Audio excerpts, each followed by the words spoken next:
Jesus. Praise thine holy name. Glory and all honor belongs to you. Hallelujah to the living God, to the loving God. Hallelujah.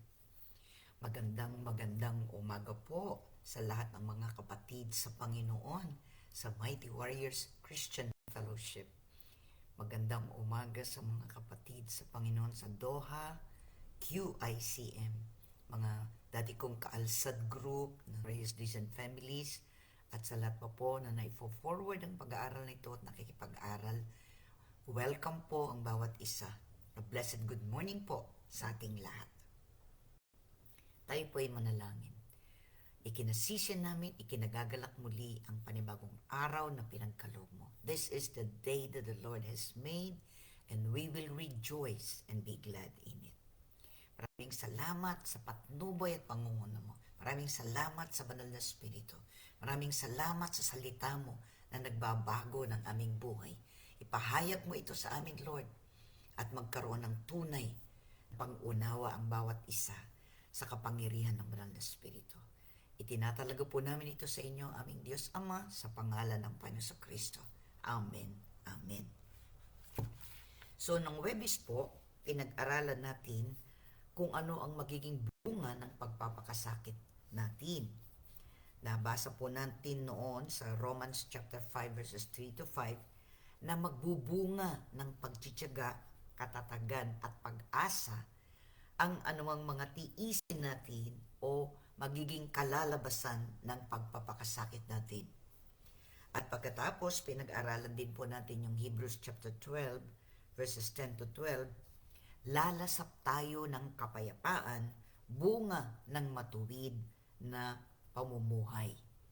Kaya importante po na ang kapayapaan ng Panginoon ang hindi po mabibili ng sinuman. Ang pagsunod sa Panginoon ay nagbubunga ng kapayapaan sa atin na hindi maalis ni numan.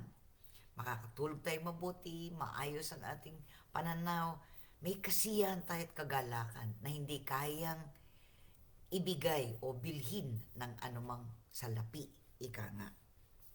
Binasa rin po natin yung 2 Korinto chapter 1 verses 3 to 4. Tayo ang inaaliw ng Panginoon. Sa mga pagsubok man natin, inaaliw tayo ng Panginoon. Pinalalakas niya ang loob natin. Binibigyan niya tayo ng pag-asa. Kaya, napakalaking bagay po ang mga nagagawa ng Diyos sa atin na hindi magagawa ng sino mang tao. Kaya nga po, tayo ay patuloy na nag-aaral ng kanyang salita. Para matutunan natin ito, hindi tayo kailangan mapag-alala sa ating buhay. Hindi tayo maproblema. Ika nga, lagi na lang binabanggit problema. Huwag po ang sabihin natin, ito ay pampatibay ng ating mga pananampalataya. Kaya nga, kung halimbawa may kilala ka na nawawala ng pag-asa, hayaan mo na ang Panginoon ang dalhin mo sa Kanya, dalhin mo sa isang tao ang kapayapaan na di malirip na ibinibigay ng Panginoon sa kabila ng maraming mga pagsubok. Good morning, Brother Edgardo de Guzman Carlos. Good morning. Kaya nga, binigyan ko lang po ng konting background yung Thursday na pinag-aralan natin. Ngayon po, ang pag-aaralan natin ngayon ay nandito sa Awit 119 verses 67 and 71. Awit 119 verses 67 at saka verse 71. Nandito na po ako sa aking Bible, kaya basahin ko na po. Ang sabi po doon, ang sariling dati-rati namumuhay ng baluktot, nang ako ay parusahan, salita mo ang sinunod. Verse 71. Sa akin ay nakabuti ang parusang iyong dulot, pagkat aking naunawa ang mahalaga ang iyong utos. So, dito po, sa Psalm 119, ay binibigyan ng parangal ng isang taong nakakilala sa Diyos at nakaranas ng mga pagsubok at yung mga positibo na bagay na nangyari pagkatapos ng mga pagsubok na yon. Kaya sabi niya, nakabuti ang mga pagdidisiplina ng Panginoon sa kanyang buhay. So tayo ring mananampalataya, huwag natin talikuran o huwag nating iwasan ng anumang bagay. Tanggapin natin ang mga pagdidisiplina ng Panginoon sa atin. Kasi ang sabi niya, dati-rati tayo namumuhay ng baluktot. Kaya nga, kung baluktot, syempre itutuwid ng Panginoon. Kaya marami sa mga nagiging pagsubok natin ay pagtutuwid ng Panginoon sa buhay natin, sa isip natin, sa mga salita natin, sa kilos ng ating mga kamay at pinupuntahan ng ating paa, sa nilalaman ng ating damdamin, ang ating pangunawa. Iyon po ang itinutuwid ng Panginoon. Kung nabaluktot, itutuwid niya. Kaya po, kapag itinutuwid tayo ng Panginoon, huwag tayong nagtatampo sa Kanya.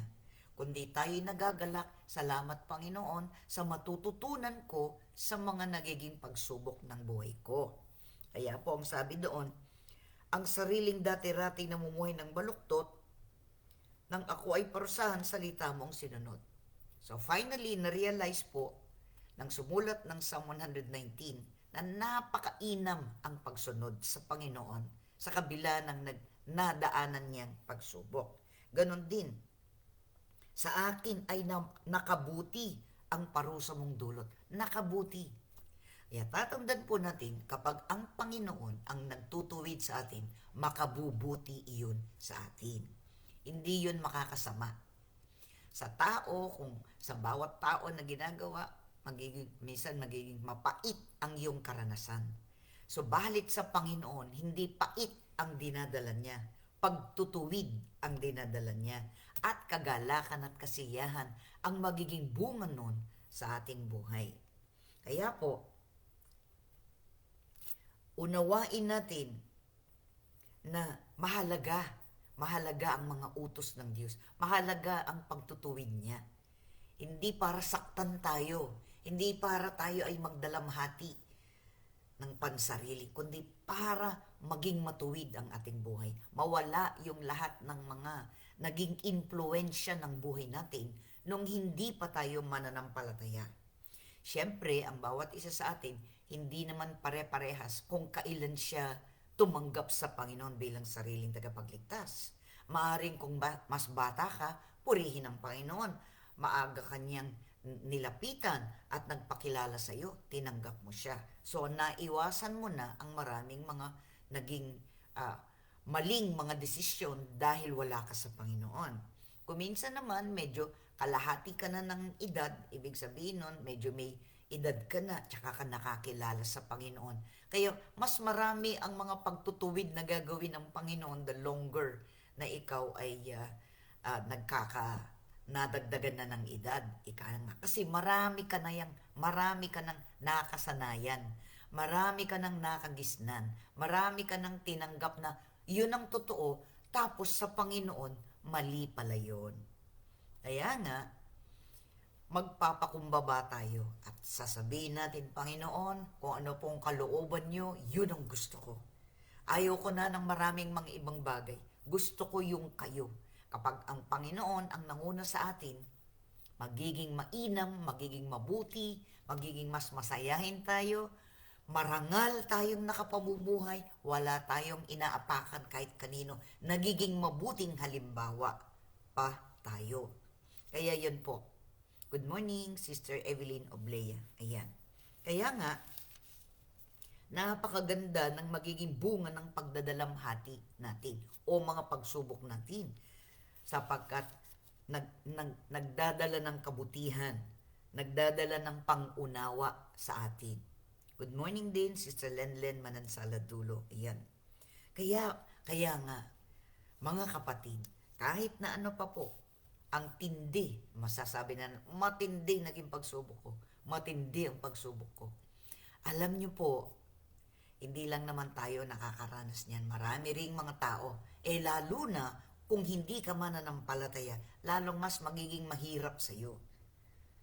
Pero kapag ikay mananampalataya, mas magiging magaan kasi naalala niyo po, aaliwin tayo ng Panginoon sa kabila ng ating mga pagsubok. Habang dinadaanan natin ito, hindi niya binibitawan ang ating mga kamay. Ang sabi niya sa atin, never will I leave you, never will I forsake you. Hindi kita iiwan ni pababayaan pa man. Kaya, sasamahan tayo ng Panginoon sa lahat ng ating mga pagsubok. Ayun po, tignan natin yung Psalm 78, awit 78. Dito po, mababasa natin kung ano-ano, ito pong buong Psalm 78 ang patungkol sa kwento o sa naging history ng bansang Israel. Nandito po yan. Kaya yung Psalm 78 ay napakahaba po niyan.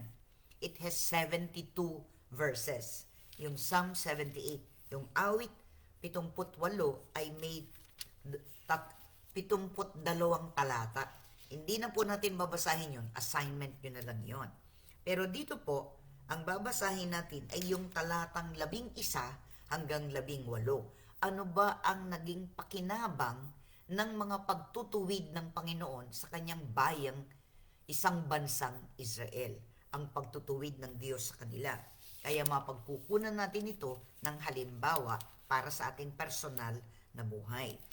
Ito po, basahin ko, Psalm 78 verses 11 to 18.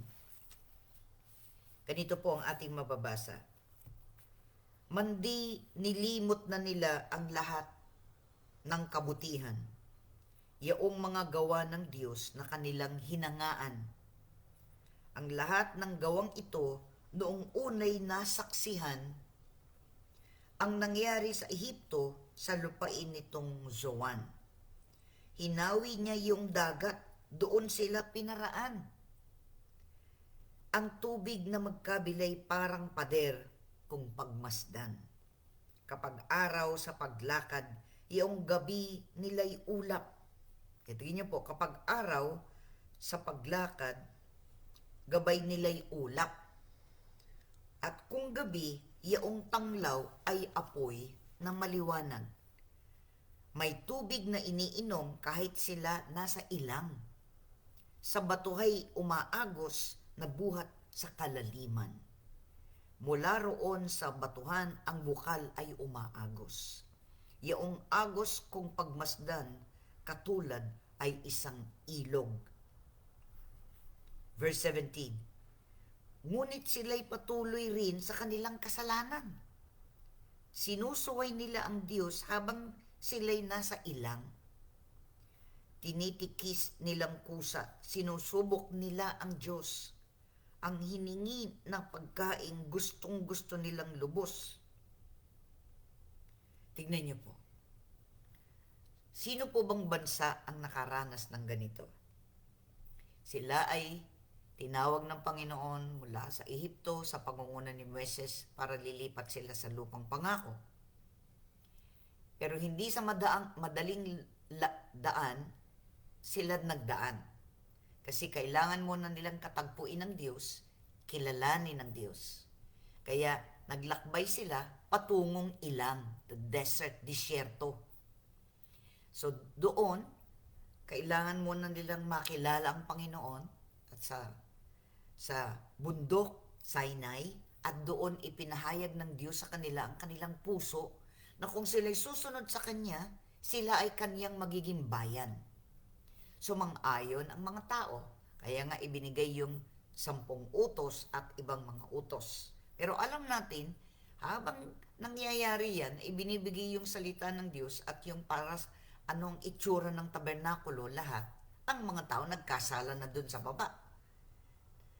Sabi nila, itong ating Diyos, hindi natin alam kung anong nangyari kay Moises. Kaya nga, sa araw ding yon, nung bumaba na si Moises, ang daming taong nangamatay that time. Bakit? Hindi sila naghintay. Katatapos lang nilang makipagkaisa sa Diyos at sila ay sumang-ayon na siyang magiging Diyos nila, isa lang, tapos nagbago na kagad ang isip nila. Pero hindi pa rin sumuko ang Panginoon sa kanila. Sila ay patuloy na ginabayan. Sa araw, meron silang ulap. Sa gabi, meron silang apoy. Kung sila ay kakain, binibigyan sila ng Panginoon ng pagkain. Kung isa'y kailangang uminom, binibigyan sila ng inumin ng Panginoon. Pero nakalagay dito, kung babasahin niyo po yung buong Psalm 78, awit 78, madalas nagrereklamo pa rin, nagrereklamo. Walang tigil na pagrereklamo. Kaya alam niyo po, yung natural na tao, ganyan po. Di natin napapansin na ginagawa ng Panginoon para ituwid tayo na magdepende tayo sa Kanya, hindi sa ating sarili.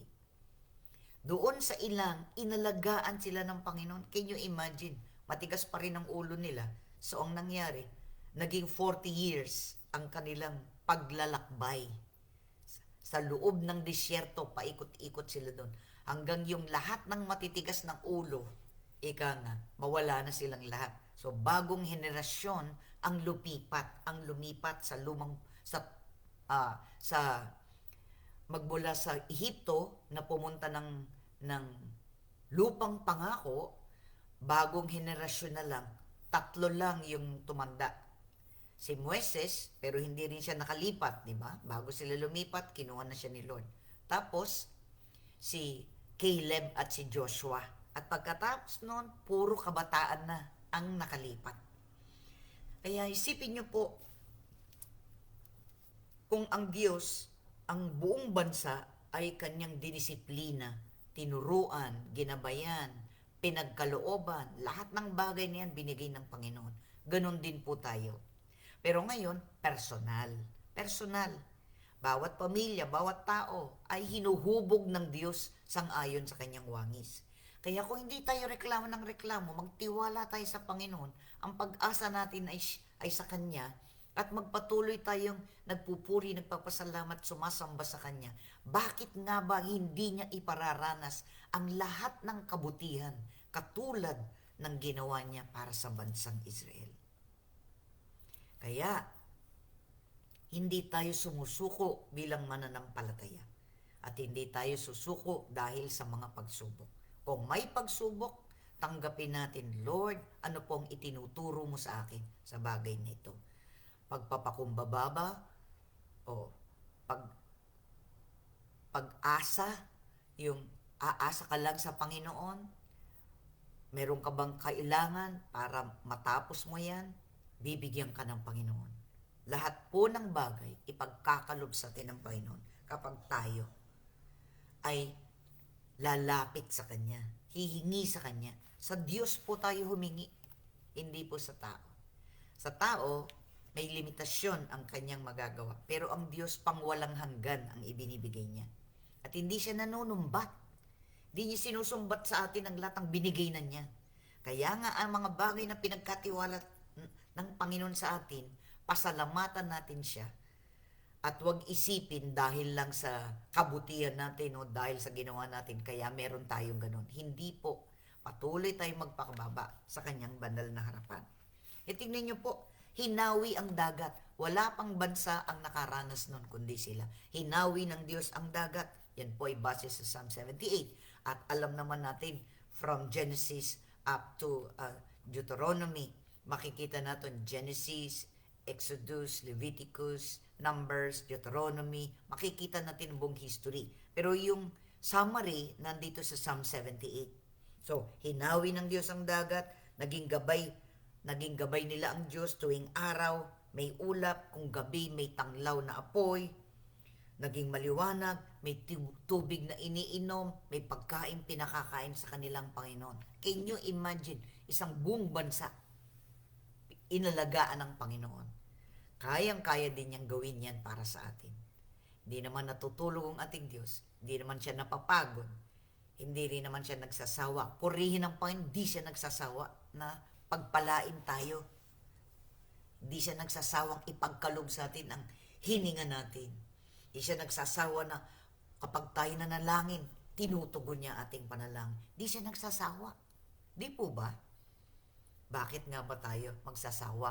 Bakit nga ba tayo manlulumo?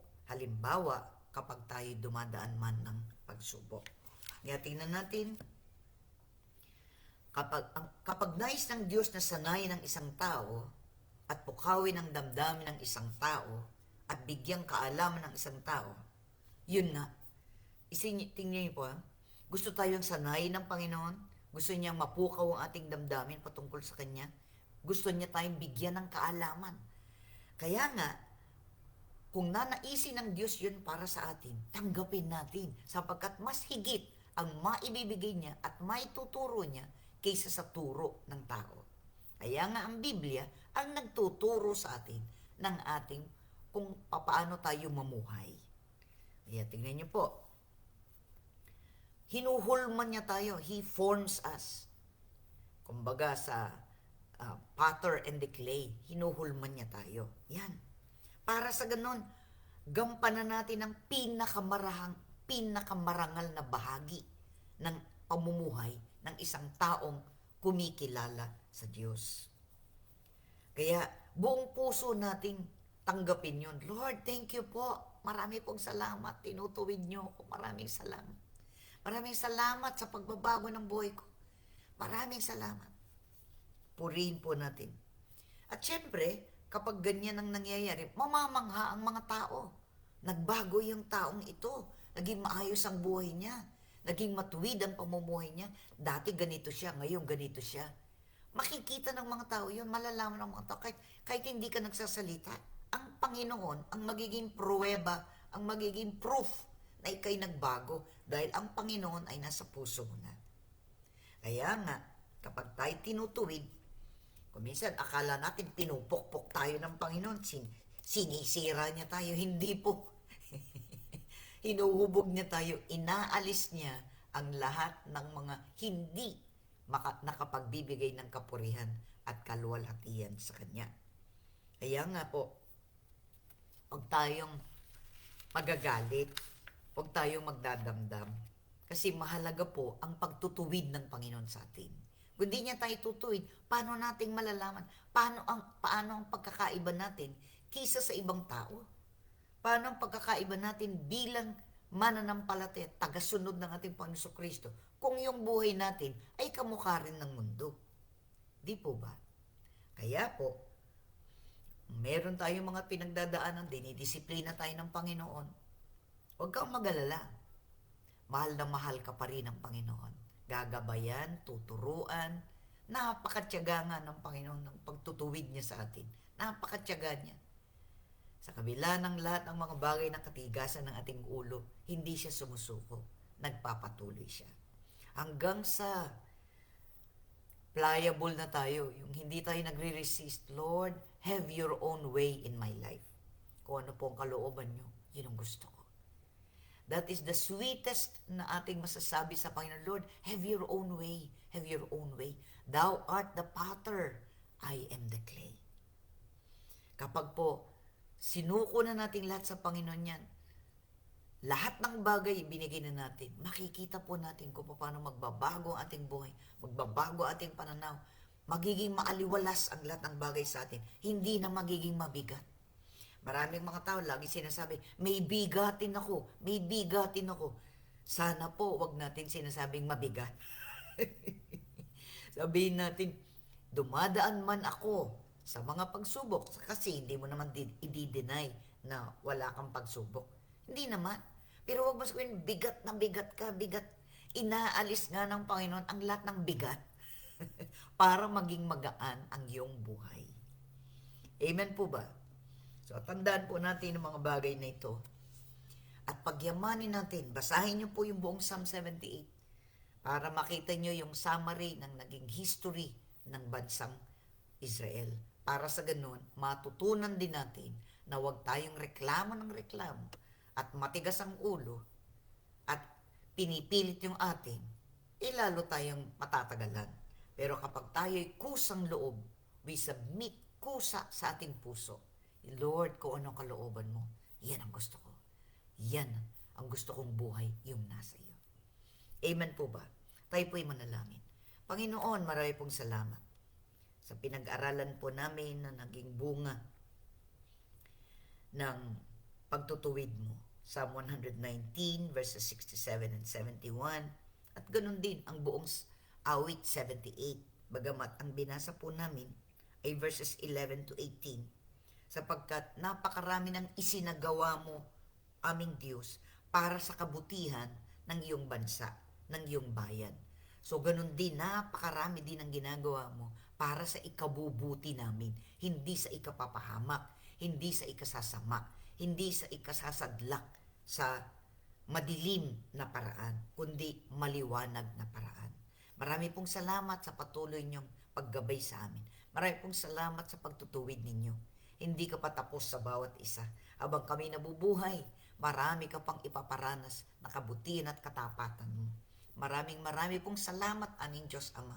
Maraming salamat sa katuwiran at kabanalan. Maraming salamat sa Panginoong Kristo na siyang tanging daan, tanging katotohanan at buhay, at walang makakarating sa iyo kundi sa pamamagitan niya. Salamat sa banal na Espiritu na siyang apoy, nagpapaapoy ng aming pang-araw-araw na buhay para hindi kami manlulumo, manlulupaypay.